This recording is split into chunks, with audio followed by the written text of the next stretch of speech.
how far the left is willing to go to shield these illegal immigrants from law enforcement. And anyone who thinks they're in the majority should think again. Because CNN just dropped a new poll, left them stunned, showing that President Trump is the most loved Republican president at this point in his term in the history of polling.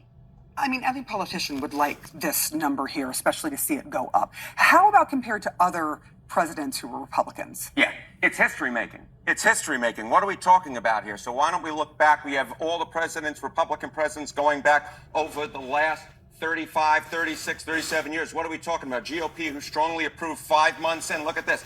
George H.W. Bush, Bush 41, 46%. Bush 43, 59. You see Trump, the first term, 53. But look at this. 63%. He beats all the other Republicans on the board here. And I was looking even back since Reagan. And get this, Donald Trump beats Ronald Reagan when it comes to the strongly approved 5 months. And of course, Reagan was coming off that high after that assassination attempt. So the bottom line is Donald Trump is making history with the Republican base. He is more beloved by this Republican base than any Republican base loved any GOP president 5 months in. It is history making. America is just thrilled to finally have a president who delivers on his promises. And speaking of, let's turn now to the big, beautiful bill that just passed the Senate and is on its way to the House.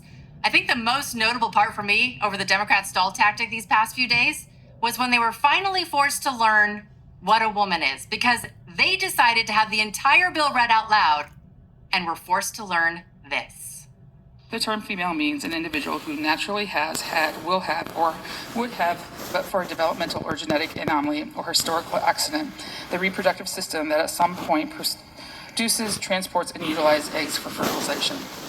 Glad we can finally clear that up and put that to bed. Democrats now arguing that the bill will only benefit the rich. The only people that matter to Republicans right now are corporate CEOs and billionaires. Everybody else doesn't matter, because if you don't belong to Mar-a-Lago, you aren't a human being, according to this version of the Republican Party, and that is deeply sad.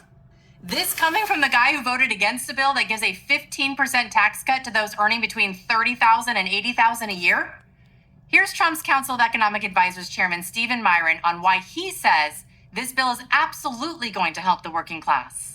The best way to help the working class is to create an environment in which firms want to hire them. If firms are growing, if businesses are growing, businesses are prospering, businesses are expanding their lines of operation, they need more workers. And when they need more workers, they hire them and they pay them more. And so the president knows the best way to create jobs, the best way to boost wages is to create an economic boom.